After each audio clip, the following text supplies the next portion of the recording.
That improv mentality, that yes and, I realize it now, that was taught to me not at French Woods, that was taught to me at home by my parents, that everything is a possibility. This is Arts Educators Save the World, where successful artists and their mentors talk about how arts education transformed their lives.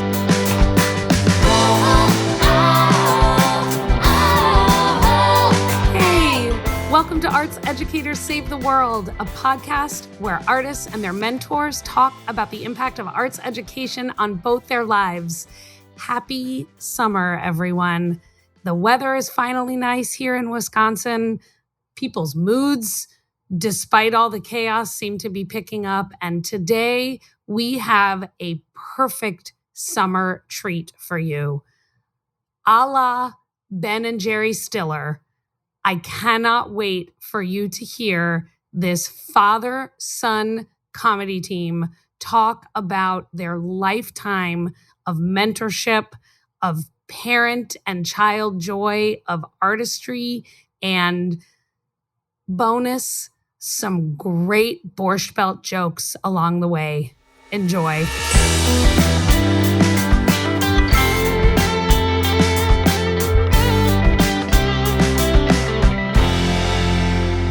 First time I saw Steve Rosen, we were both dressed as cats.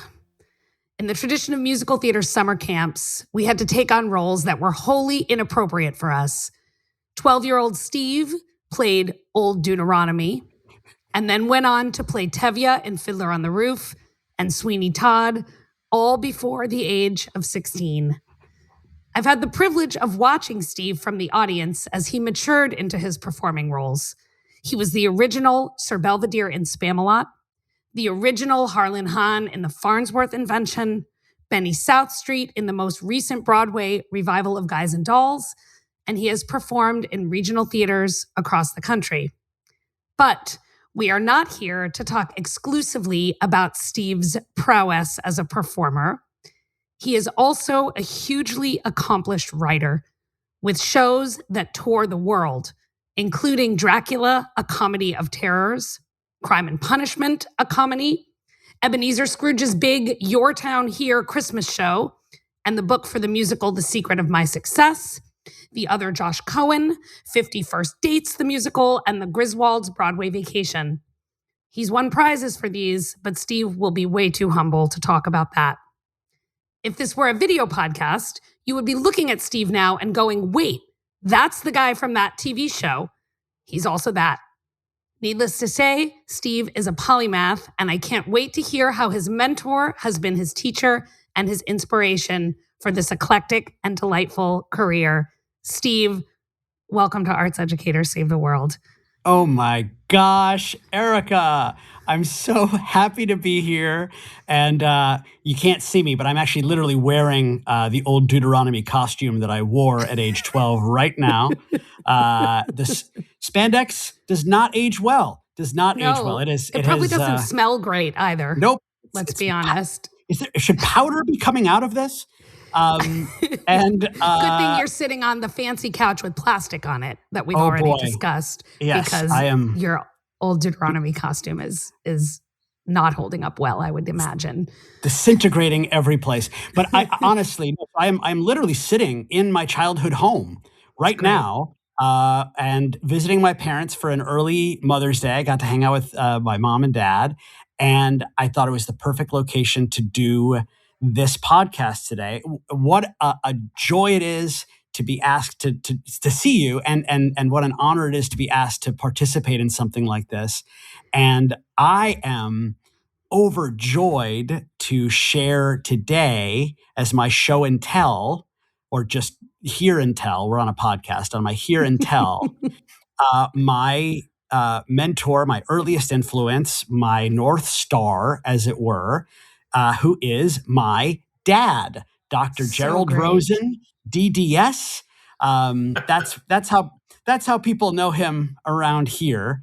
But my dad, I'll let you tell more about yourself in a second, Dad. But my dad grew up in Brooklyn, New York.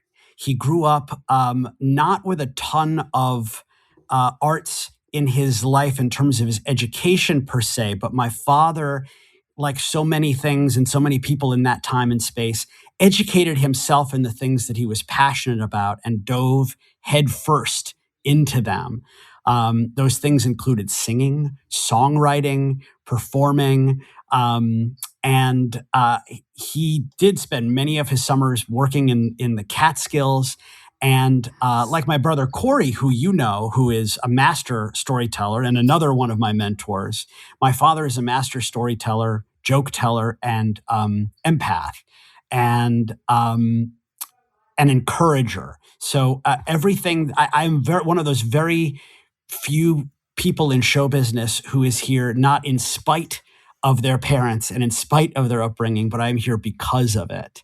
And I've had very supportive parents who are very silly people, serious people, but behind the scenes, very silly people who've instilled those values in me. And whether or not you'll hear about that today that's at my dad's discretion, whatever he's comfortable with. But I want to meet my dad. This is my dad, Jerry. Hi, Jerry. That's me. We're so happy to have you here. And I heard earlier off mic that this is your first podcast. So I am honored to be the host of your very first chance to talk to the world in this way. This is our third podcast with family members. And so this is a very special way to talk about mentorship because that development of shared humanity isn't just about being a classroom teacher. It's obviously about being a parent. So if you would, because Steve sort of teed this up, I would love for you to tell us a little bit about your arts education. In other words, how did you learn to be, and I know you might say, well, I'm not an artist, or maybe you would, I don't know, but to tell us about kind of how you became a person who makes art in your life. Well, it's very nice to be here potting with you. And I really started out years ago in my earliest childhood. I think to be an artist, you have to be a little bit of an extrovert. You have to express yourself, not be afraid to express yourself and be different.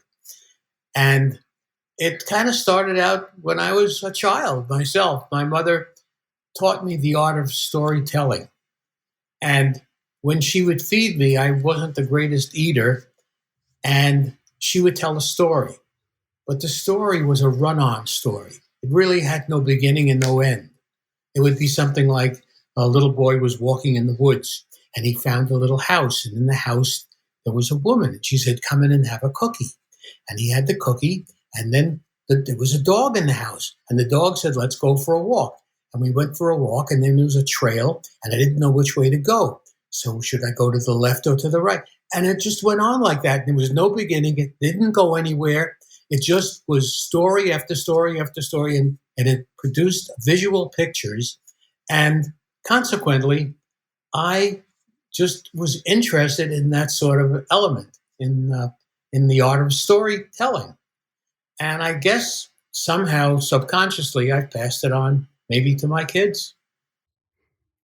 It seems like you absolutely did. You have 3 children who in their way are all professional storytellers, right? Mm-hmm. All three of your sons.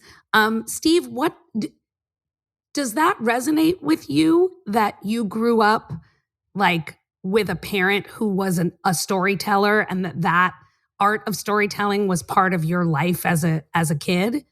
Without a doubt. So my father was the king of the bedtime story. Like they were that same kind of story. It was in fact, like I found it so interesting that I would never go to sleep. I would just keep listening to get to the end of the story, but it was designed like my grandmother's story to just distract him until he ate.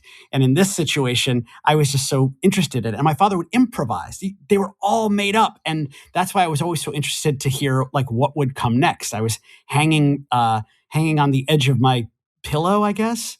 But I can tell that, stories have always been an important part of our lives. Growing up in the car, like on the long road trips, we would listen to musicals, the kind of music that my dad was into, is in that way that you pick up your parents' musical taste. So there was a lot of like doo-wop music, but also we would buy these tapes of old radio shows. So like the Jack Benny program, or Groucho Marx, or W.C. Fields, or even like stand-up comedy tapes. And so we were just listening to people talking and explaining things as the form of entertainment. So yes, without a doubt, those stories were very much a part of our lives. And it's another talent of my mother's, where it's like my mother, an event would happen in our lives, and then my mom I'd hear her get on the landline corded phone. She'd wander across the house with the cord trailing after her, and I would hear her tell the story about our Thanksgiving down at Aunt Bee's house, and then she'd call 3 or 4 more people, and I would listen to the story evolve as it went on. I would listen to her self-edit as she would go on, and it's a skill that both of my parents have. And my dad also, as a children's dentist, a lot of what he has to do is calm people in moments of great stress, little kids. So his ability to carry on a one-sided conversation with a terrified child, to keep them calm while he's doing, the things that a dentist needs to do. It's also, there's a psychological element to it too, of making you feel safe and feeling like the person who's telling the story, even if he doesn't actually know where it's going, making you feel like you know where it's going. So you're really paying attention and distracted from the horrible thing that's actually happening to you. Jerry, did you choose children's dentistry because it would allow you to bring that part of yourself into your work? Or was that sort of a subconscious thing that Steve's describing? Well, I always liked children because children are happy. And children cry, but crying is a language. And when children cry, they're really telling you that they need something. Even an infant, a newborn, when they cry, a mother knows what that child is saying. I'm hungry, I'm wet, I'm in pain. And crying is something that it's a form of communication.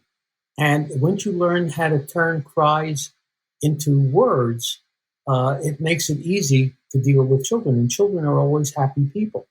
So dealing with happy people is something I always like. I always liked joking. I was in high school. I was Erasmus Hall. I was class comedian.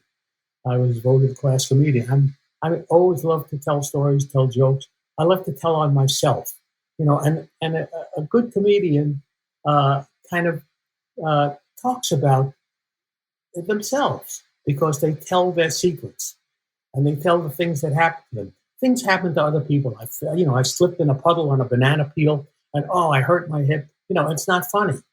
But if you tell it in a funny way, it comes out as you laughing at yourself. And when people can laugh at themselves, you can do that with children. You can do that with adults.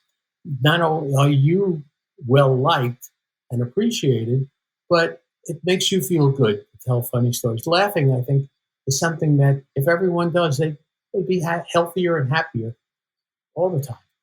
So I've heard now a couple of I would call them pedagogical rules in kind of these ways that you're describing what you do. One of them is, centering yourself as the opportunity for joke making, because you don't aim for your stories to be hurtful to others, right? And so you can see the comedy by doing that. Steve, you also talked about how good writing or good storytelling ought to give the audience a feeling of safety, a feeling that the storyteller maybe is in control of the story so that the audience doesn't have to feel concerned or nervous.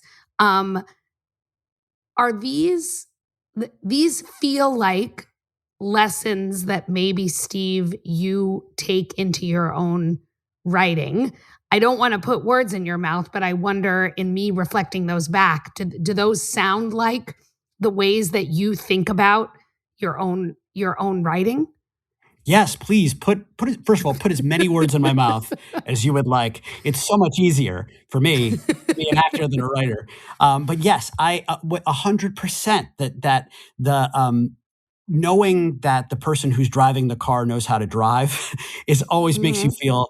You want to know that the pilot knows this is not their first time in the airplane, and they know where they're taking you. They've got a plan. And if things are to go awry, someone's going to come in and distract the story. They know how to get it back on point. And they are, that feeling of safety as a listener, as an audience member.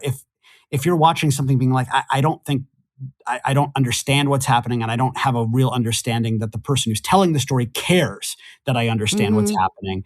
I think it's very important to me, and I know it's important to my dad, in that you want the people that you're communicating with, and as a doctor, you want the people that you're communicating with to understand what it is you're saying, why you're saying it, and what it means for them, how they can relate to it. And so I definitely think that I've taken those qualities, or I've learned those qualities from my dad, from my brother, I've got a lot of mentors in my life. I've got a lot of friend tours, or peer mentors, as I've heard you call them on here, where it's people that you work with all the time, who you constantly you see something that they're doing, and you like, that's brilliant. I love it. And you steal. That's what a great mentor does, is they let you steal things from them.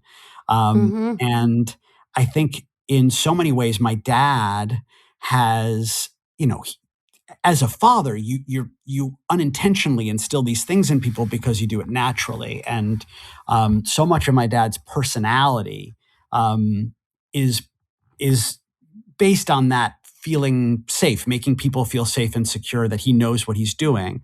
Aside from being a dentist, he's also a teacher, but he's also very much a creative. And that's what's interesting to me, is that he is able to combine all of these things. And when I say a creative, like my father, aside from being hysterically funny, coming up with jokes, actually literally doing stand-up comedy. I've seen my dad in his 80s get on stage and do stand-up for the first time.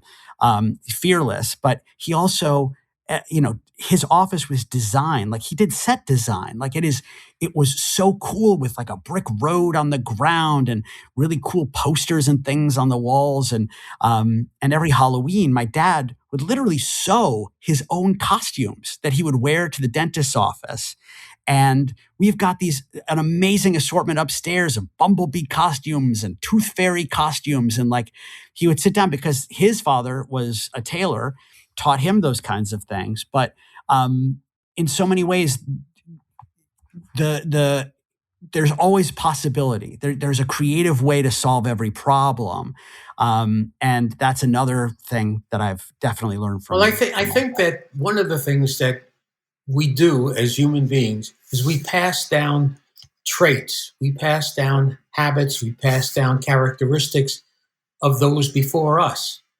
And my mother was just outrageous in that sense. My mother, if you ask me what her occupation was, she was a professional quiz show contestant. And in those quiz days, show meaning like a game show, right? Game shows, right? In the early days, game shows were radio, and there would be radio shows, and you'd win, $25, $50, $100. You'd win prizes, and she was so good at it that whatever we needed in the house, she would win it. So if we needed an iron, she'd go on a quiz show where an iron was one of the gifts or the prizes you could win, and she'd win it. And she had a knack for doing that. She would stand out. She was an actress in her own right, in the way she presented herself. She'd wear an outrageous hat or an outrageous dress, and before shows they would interview people in the audience. Talking, what do you do? Where do you come from? And she'd always have some kind of a thing like, what do you do for a living? Well, I'm a professional pretzel twister. That kind of a thing. And then, she was interesting. So they pick her, and she'd get on the show, and she got me on shows. I mean, I wanted a bike. So well, go back. How did tell about how you would get picked for the show? What you would do before you went on the show? Well, I would she would dress me up as well. So back in the old days, there used to be a department store in Union Square in New York called S. Klein's on the Square. And S. Klein's on the Square was a wonderful store. It's kind of a combination of TJ Maxx and Saks Fifth Avenue. They'd have upscale things. That's a big comparison. Those are very different things. It really is. It was the earliest days. And they'd have designer things, but everything was discounted.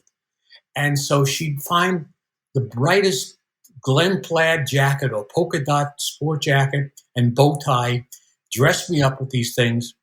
And she tucked the labels into the sleeve because the next day she was going to return it. Could return it back to the store. But we go to the shows, and I remember being on a show. There was a radio show called Dr. IQ, and Dr. IQ, used to be famous because one of the famous lines is, "I have a lady in the balcony, doctor." And they'd ask a question, and if you knew the answer, you won silver dollars. And so I remember going to the show and sitting in the balcony. And the host walking up and down the aisle sees me in my outfit, and he says, "I have a boy in the balcony, doctor." And they asked me a question, and I remember the question too. The question was, where did the Revolutionary War start? And I think I was in sixth grade at the time, and we were studying that. So I said, Erica, do you know where it was? Because I can't think of it. I was thinking Boston Tea Party. Fired. No, Massachusetts, I think somewhere, but I don't. Lexington. Right. Yes, great. You win 10 silver dollars. They don't call me Professor Halverson for nothing. I'm just saying. So I said Lexington and Concord, and he said, "That's right." And he wins 50 silver dollars, and he starts handing out these silver dollars. They were so heavy. Silver dollars. And I put them in my pockets. I remember when we were leaving the theater, my pocket ripped and all the silver dollars fell on they were so heavy. But, I was a professional contestant. I was on many quiz shows, those game shows. I was on I Have a Secret. I remember the panel was Hans Conried, who was an actor you may not know, but in the old days, he was Steve is nodding like he knows. Shakespearean actor, and Dorothy Kilgallen, and some of the people from the old days who people don't know today. But she was like a professional panelist, Dorothy Kilgallen, right? Right. And so I get to meet all these people, and that's how I would learn my skills as an extrovert. Let's say, not to be afraid to go out there and talk to people. So it might be his first podcast, but this ain't his first time on the radio. You know what I'm saying? That is for sure.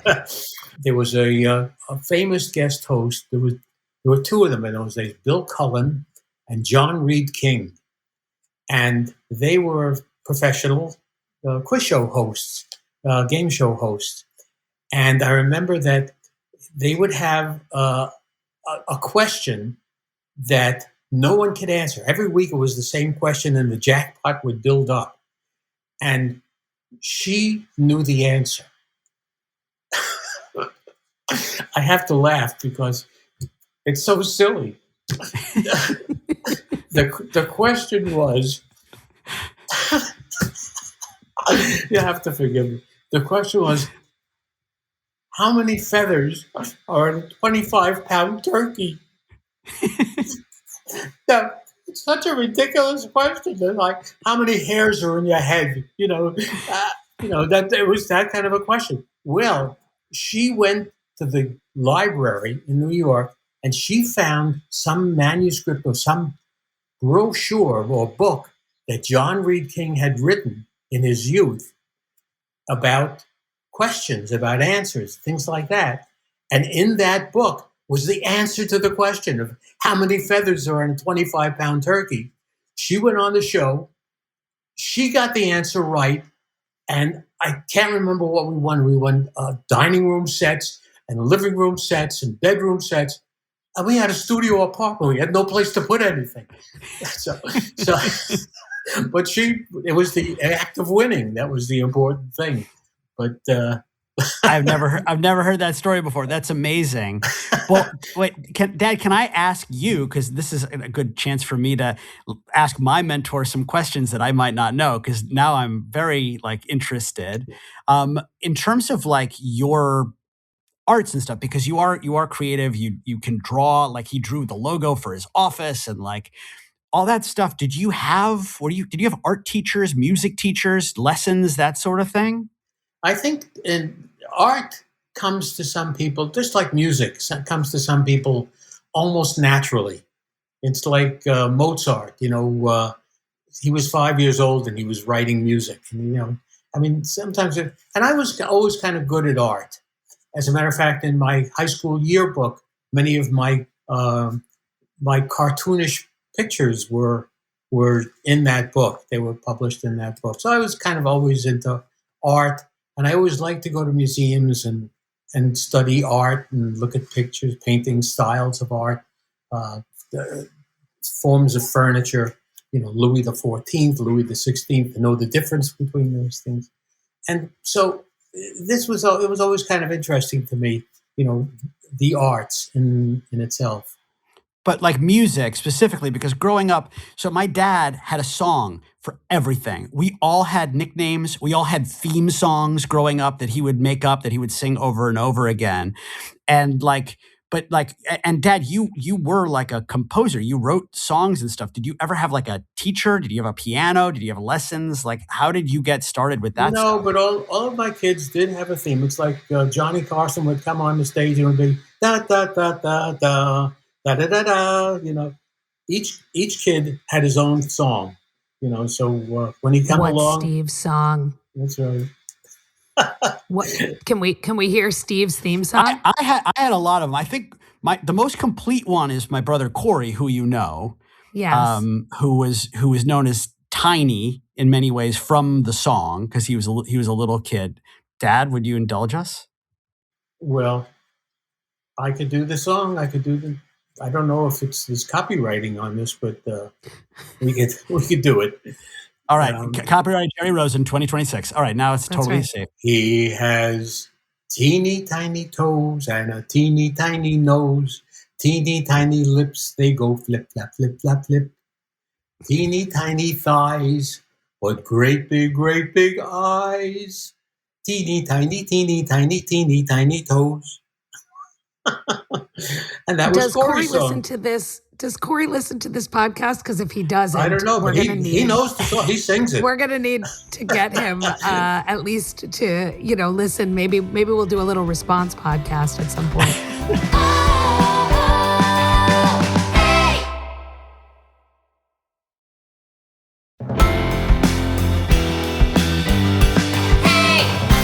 You are and maybe you would object to this characterization, but I object. Among other things, you are a parodyist.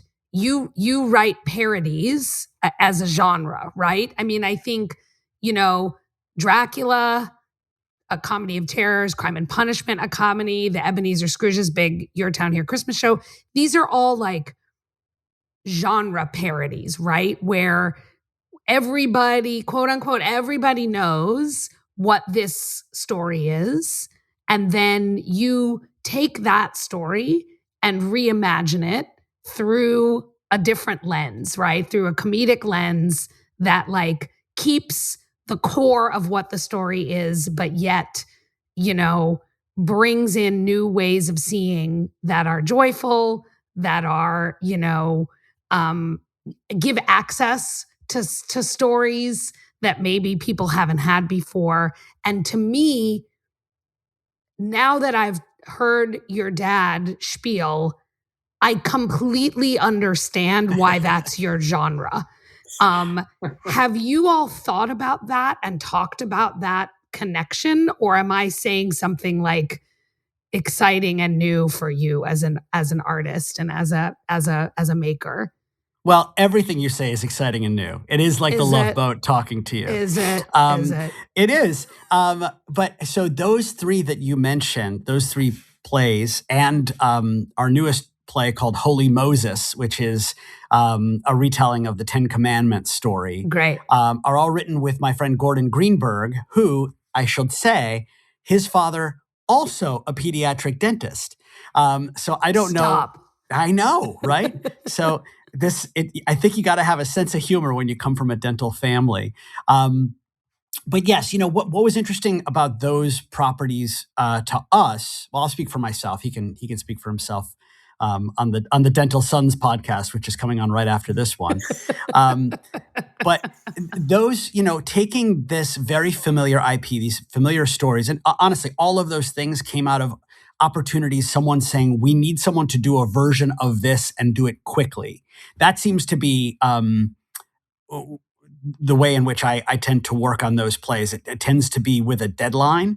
But yes, taking Christmas Carol, when we were doing Christmas Carol, that was the first one. We were trying to figure out, like what's going to make our version different. And you've seen a lot of them have been contemporary. They've changed the genders. But we had never really seen a hyper theatrical, poor theater version of these stories where, because everyone knows the plot points, it makes it very easy to parody. Like in the morning when this is the first example that popped into my head. In the morning when Scrooge wakes up and everything is okay, and he shouts down to the boy to go buy the biggest turkey in town, the one as big as me, sir. And Scrooge says, "Do you think you'll be able to do it?" And the kid's just like, "Sure. I once delivered a fish for Mr. Corleone." Like referencing other popular culture in that way. And the parody, like that came from also my love of, the movies that I was raised on by my dad, his sense of humor, and the way that we all, the things that make us laugh generally are the things that make our parents laugh, because you see them laugh, and nothing brings you more joy than seeing your parents get tickled. But watching Mel Brooks movies, how genius he was at parodying all of that stuff, and the stand-up comedy and those old radio shows that we would listen to. It is very much in my dad's sense of humor. And the idea for me, in many ways, my dad is my target audience, because it's not only about making a contemporary audience laugh. You want to be able to make generations laugh with stuff. At least that's one of my goals in these particular pieces. Every show is different. The things I write with David Rossmer are more contemporary musicals that have more contemporary stories, where people, are more reliant on technology, that sort of thing. But if you're dealing with classic works of literature, I feel like it is your responsibility to make the humor you're using accessible across all generations, because you don't want to carbon date your comedy, Jerry, what's your favorite piece of Steve's? Do you have one? Of Steve comedy? Well, yeah, like favorite play, favorite, musical. My left elbow is his favorite piece of mine. I'm prejudiced. Everything he does is the best. And, as far as his experiences, we sent him off to Frenchwood's acting camp when he was a child, because my wife and I felt, the music today, I mean, this was beyond doo-wop. This was the next stage. And we didn't like it. And it wasn't something you could hum. And we wanted them to learn Broadway music. So we had heard about Frenchwoods, and we sent him there. I think, were you still in diapers at that time? No, he's not joking. My father signed me up for sleepaway camp for 6 weeks when I was 6 years old. Well, we had to go to Europe, and I couldn't get a babysitter, so we figured that's probably better. Yeah, that's great. And your older brother was there, so that's both of them were. He had a lot of family there, but I remember the thing that impressed me the most was when he was in King and I, and he was in one of the ensemble dancing children with grass skirts, and there's a love scene going on, and he's in the, on the side, swaying back and forth in his grass skirt, and in the passion of the love scene, his grass skirt falls off, and he's standing there in his polka dot boxer shorts, and the audience is laughing, and he kind of steals the show, And then the curtain closes and he's crying. And the counselor comes up and says, "You're crying because, you were embarrassed?" He says, "No, I was crying because the scene ended." And that was Steve. I mean, Steve, that's when I knew he was an actor, that he was born to the stage. That is a very sweet, somewhat accurate retelling of that story, and I appreciate that. I would say, Dad, if I were to guess, I would say that one of your favorites, and I won't speak for you, but I would guess would be the other Josh Cohen, because part of your life turned into part of that show, didn't it? So I'll just say it. Yeah, So talk about it. Talk about the other what Josh that Cohen is a means. musical that I wrote with David Rossmer when he and I were in LA trying to pitch television shows. This was actually my first musical, was born out of the fact that I was trying to write television. I was so bored by it that we wound up writing a musical instead. Nominated for the Louise Lortel Award. Louise. Yeah, sure.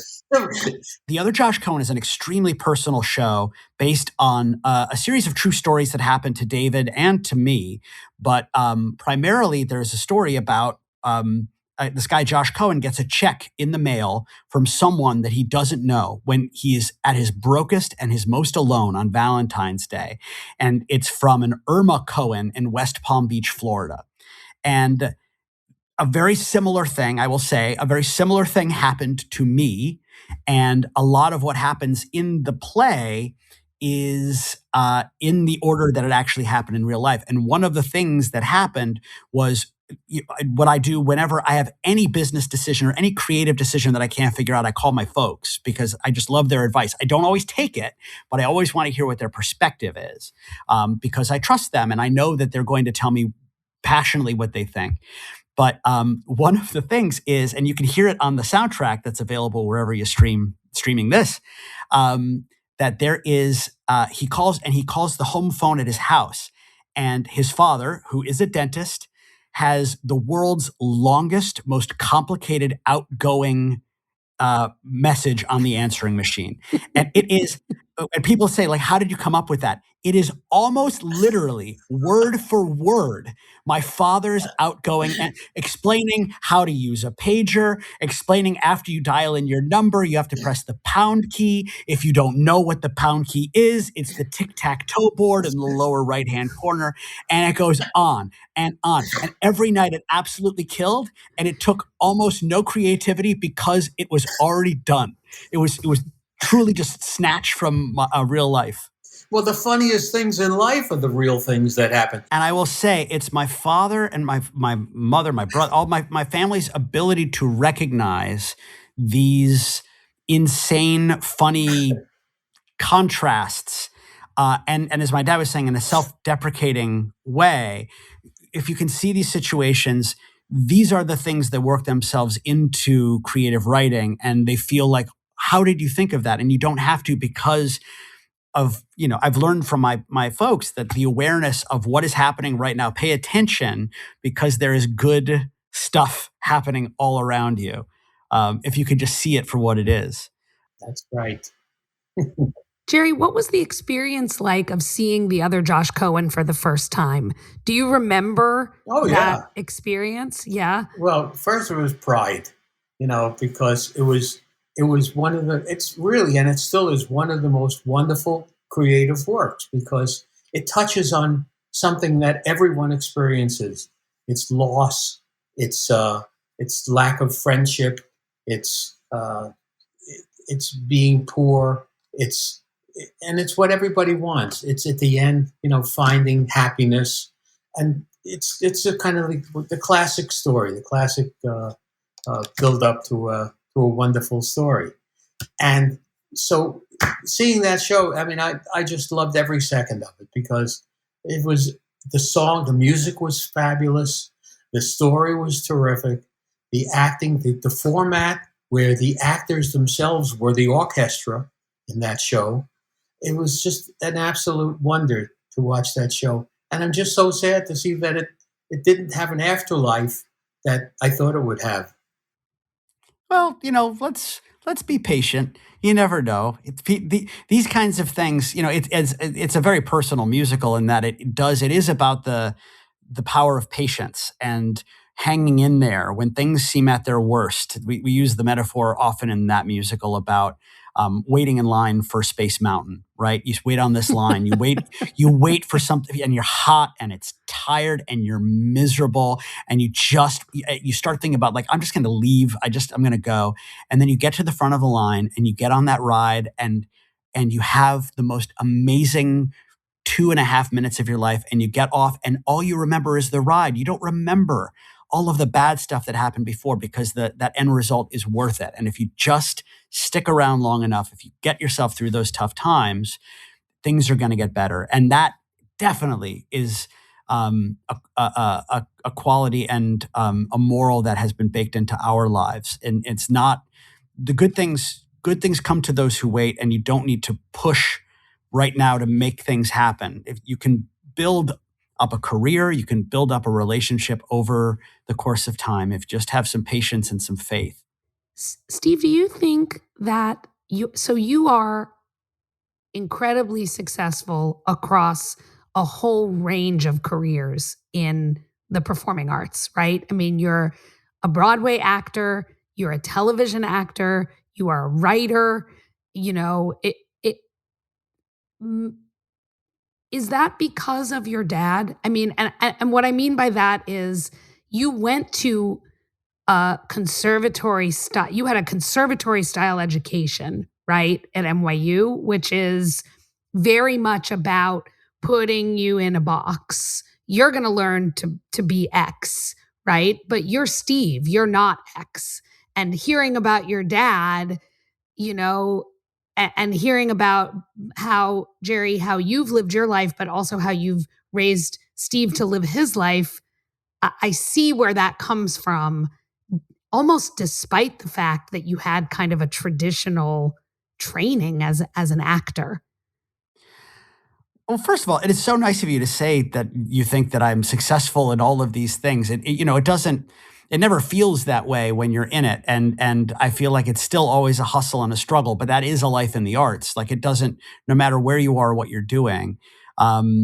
And my upbringing, my training at NYU, this is another sort of testament to like my dad's strategy about things. And it is a testament to doing all these things, because part of the MO of me going to NYU was to be closer to the business and closer to the next step. It's always about thinking a little bit ahead of what you're doing. And that is very helpful in every part of my career. It's not just what I'm doing right now. It's the thing you're doing now is great. You've worked really hard for it and you can enjoy it, but it really is about what comes next. And NYU was a very traditional, at the start, I was in the musical theater program, sort of against my will. And every morning I would get up and I would put on my old Deuteronomy tights, and I would go in there, and they'd have me plie-ing and then singing very traditional musical theater songs. And it wasn't actually what turned me on as a performer. I didn't want to be a cookie cutter version of things, because like you said, I'm my own weird self. I have my own set of skills. And I feel like so much of that was cultivated at French Woods, where I wouldn't have gone if it wasn't for my parents. And the people that I met there, and how I was encouraged when I was doing crazy things or putting on sketches or doing improvs and stuff, how the people around me would say yes and join in to that. And that improv mentality, that yes and, I realize it now, that was taught to me not at French Woods, that was taught to me at home by my parents, that everything is a possibility. If there is, it's like, well, we can't do that. There's no costumes. Yes, we can. I'll make them. We can't go on that quiz show. We'll never know the thing. Yes, we can. I went to the library. Like, using ingenuity to sort of figure out how you're going to get to the next level, or the next thing that you want to do. And yeah, my parents were very supportive. And when I finished college in 3 years, they basically said, we're going to, because it's going to save money not going to school. They sort of floated me, helped me with my rent for that first year out of school, while I also had other jobs, because I had gotten myself an agent. And like the first couple of acting jobs I got paid $300 a week. And you can't live in New York City on $300 a week.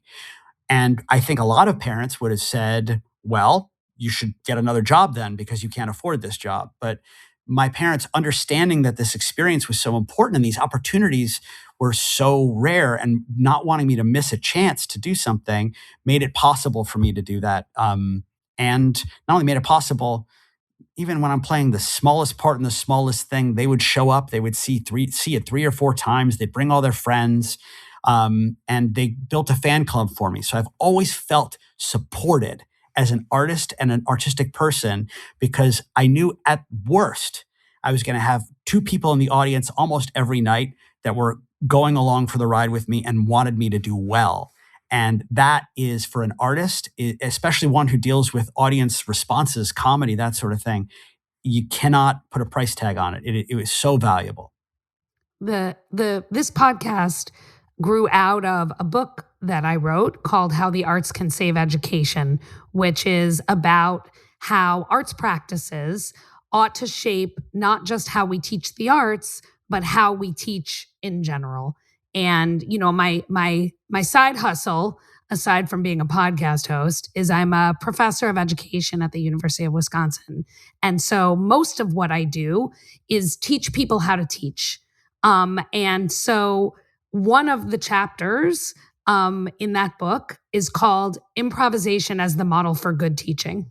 And it's essentially about what you just described, which is that yes and is how teachers ought to approach all interactions that they have with students, which is grounded in what we would call a constructivist perspective on knowing and learning, which is a very fancy way of saying all knowledge is built on existing knowledge. And so the old model of like students have an empty vessel and teachers pour information into that vessel is actually not how knowledge works. Knowledge is much more like a sticky web, right? Where there's things, and when you add new things, if those, it's actually less like a sticky web and more like magnets or Legos or dominoes, where they fit together better when there's a natural match between them. And yes and is kind of the foundational move for ensuring that that works.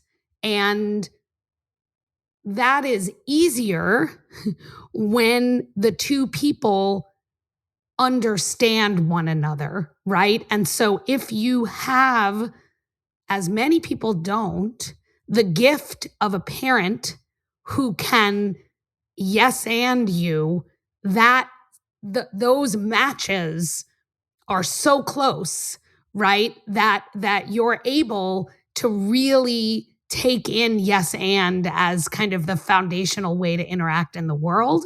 And it's really inspiring to hear the 2 of you do that naturally. And, for this is not true for all families, just to be clear. I am aware of that, and I feel so grateful and feel so blessed in that way. And just to speak to that point too, about sort of finding those dominoes, those connections.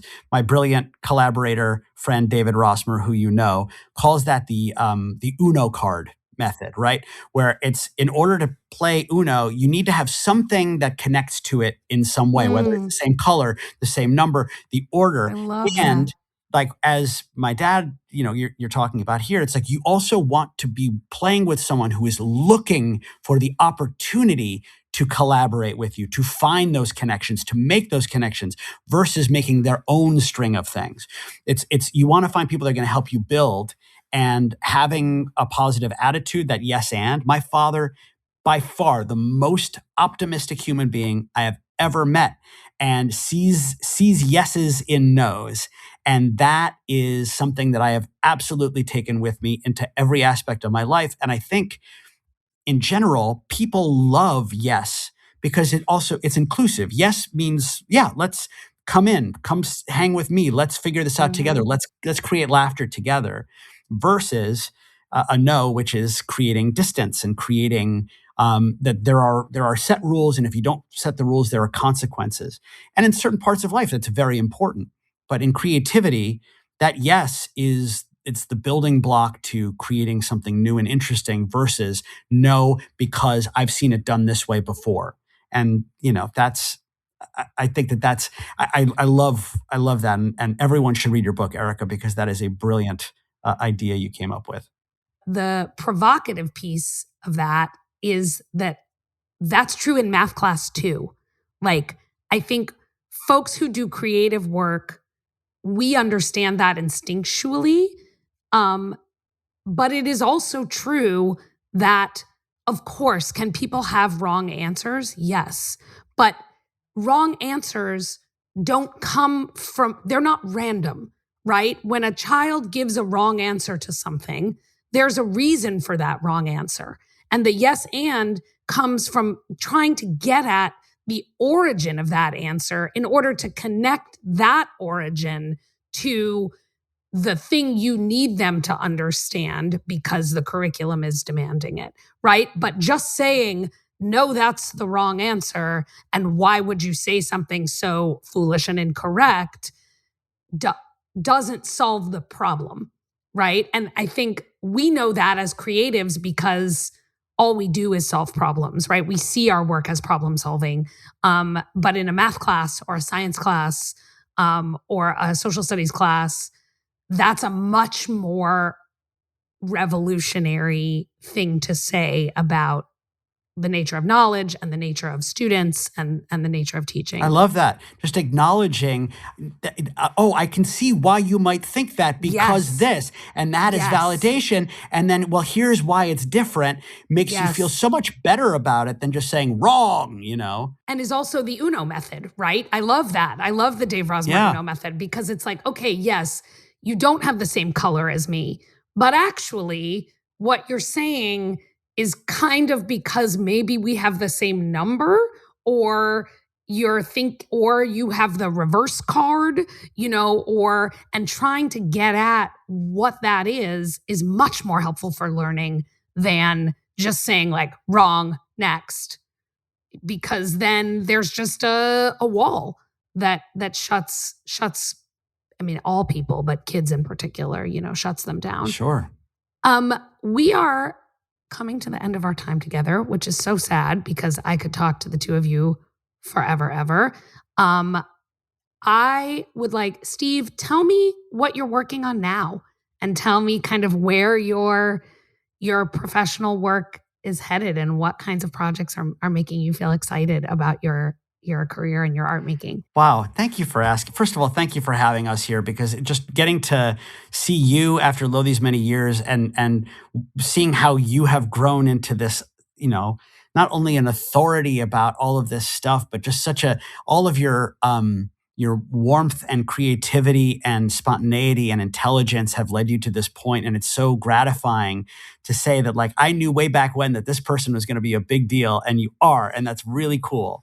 But what am I looking forward to these days? Great question. Yes. So I'm going to work with some of our friends this summer, David Rossmer and Dan Lipton, and our friend Sarah Salzberg. We are rebooting our improv variety show, Don't Quit Your Night Job, which is a show that we used to put on at Joe's Pub, and then we played off Broadway, and it's been going on for many, many, many years, where we take the biggest, brightest stars from Broadway, and we have them do improv and sketch comedy and segments, vignettes that we write for them, including the musical Mad Lib, where you get a famous Broadway star or celebrity to sing their most famous song, and you have the audience replace lines in it with other lyrics. You can go online, look it up. You can see Sting singing about all kinds of naughty things when he did Every Breath You Take and Sutton Foster.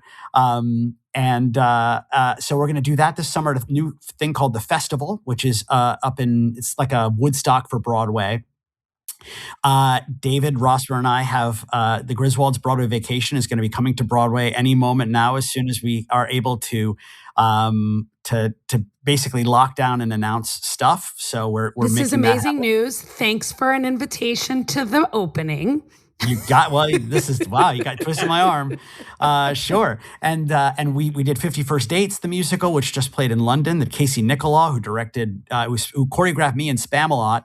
and directed the Book of Mormon and all of the other Aladdin, all the other Broadway shows you know and love. We've developed this new musical based on the Adam Sandler, Drew Barrymore movie, which we're going to be putting up again, hopefully in the U.S. at some point in the next year.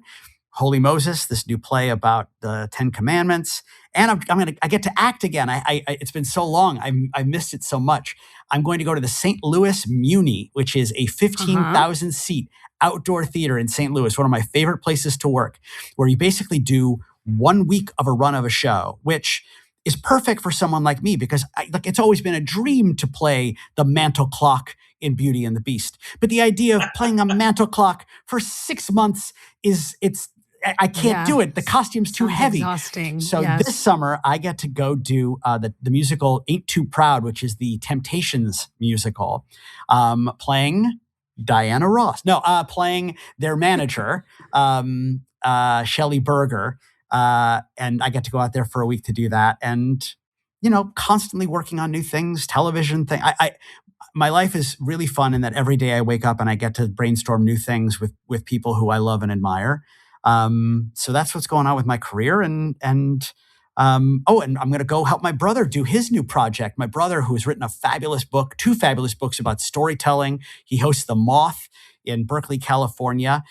He has a new sort of corporate version of that where he does improv and storytelling trainings that he normally does with his wife, but she can't go to one. So my brother and I are going to go to Palermo, Italy to do a corporate training in improv. Yeah. So I'm just going to keep looking for more opportunities to do the stuff I love with the people I love and make that my life, because that's what my dad taught me to do. How's that for is what I was going to say. Transition. It's a perfect transition. And I'm going to ask Jerry to put you on the spot a little. I would love to close, if you're willing, to give us like your favorite part of your stand-up set. Like can you give us like your best does it have 90 to be clean? seconds? Does it have to be clean? It does not. It does not. This feels like a great ending for this, if you're willing.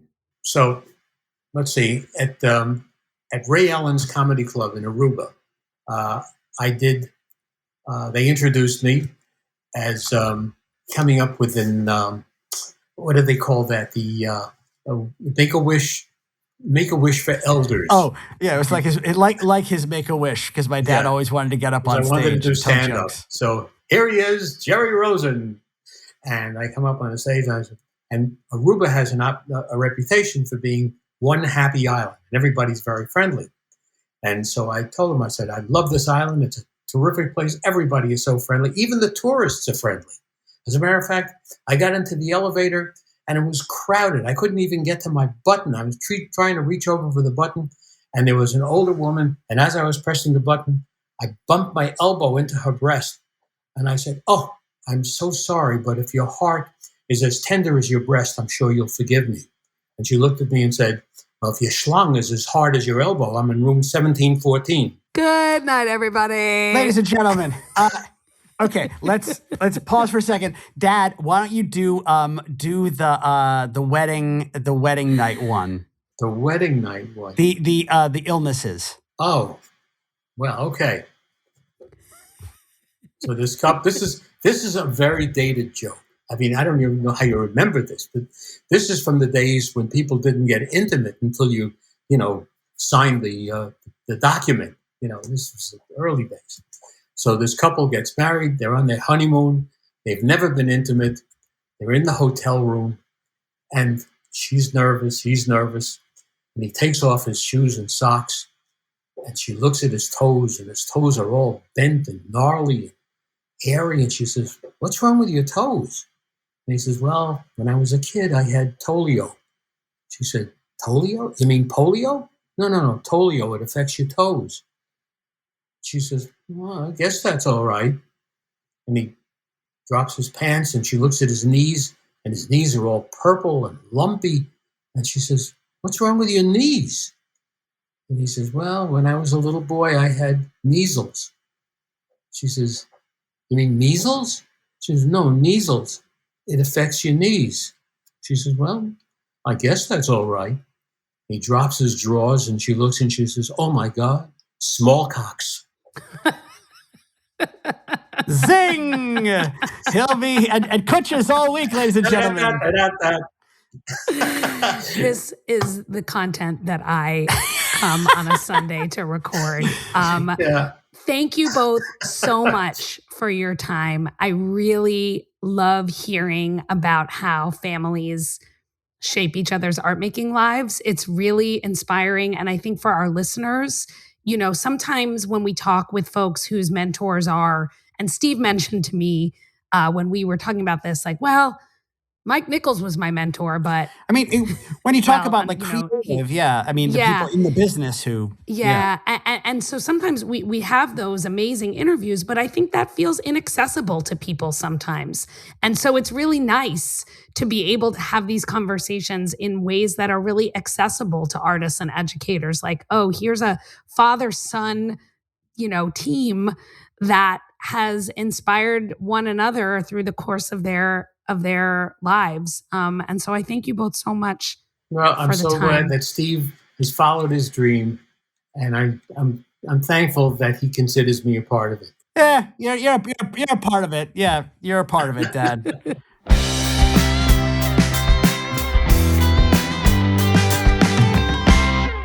Doug, have we ever had a conversation where once it was finished, you and I looked at each other and said, 10 out of 10, no notes. Let's just post this bad boy the way it was originally recorded, as we did just now?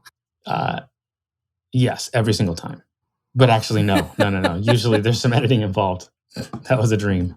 What a dream. And actually, I can think of one other time where we had that, which was also family members, Lila and Nora Zuckerman. Yeah, it was the Zuckerman sisters, totally. Also 10 out of 10, no notes. It's a really interesting commentary on how when mentorship is deeply connected to familial relations, and as many of us would say, probably not true for most of us, but when it is, there's just a magic to it that is palpable when you talk to people who have literally known each other their entire lives. It's just, it's so magical. Yeah, there's also oftentimes in this particular show, there are mentors and mentees who haven't spoken for a long time. So sometimes it takes a little while to get that ball rolling. Whereas with the Rosens, with the Zuckermans, like they're just constantly in conversation. So it's so easy to just step in and ride that wave. It's so easy. I think that's right. I mean, I didn't get to do the question I always like to open with here, which is, what is the first time you remember working together? Right. Since maybe NA on that question.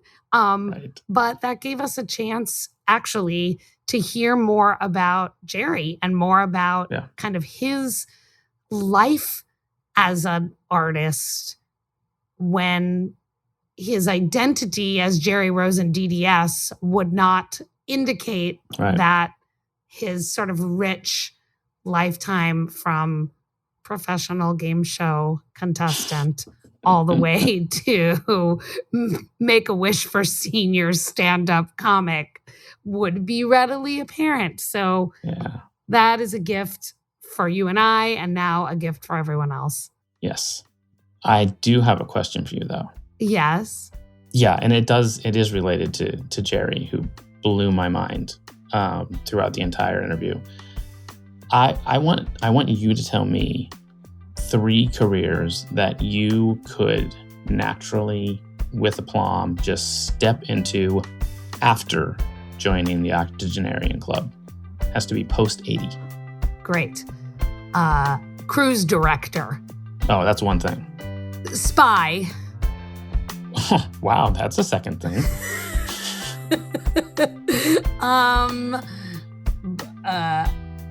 Baby snuggler in the NICU. Oh, yeah. That's 3 things. I'd be down for the second 2, for sure. Cruise director, I don't want the that. funny thing about that is actually, I hate boats. Actually would not want to be a cruise director. But when I was little, I dressed up as Julie the cruise director from the Love Boat for Halloween no fewer than 3 times. Oh, wow. I really liked Julie. I liked her vibe.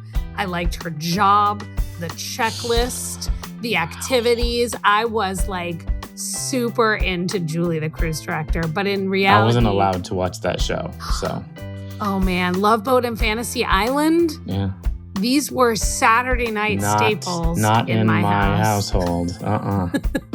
That was church for me, baby. Oh man, Nancy Rosenfeld loved her some Saturday night Love Boat and Fantasy Island. So we, for sure, we also watched LA Law religiously. That did not direct me into a career in criminal litigation, however. Just not a good fit for you. Unlike the Love Boat, where I was like, maybe cruise director is for me.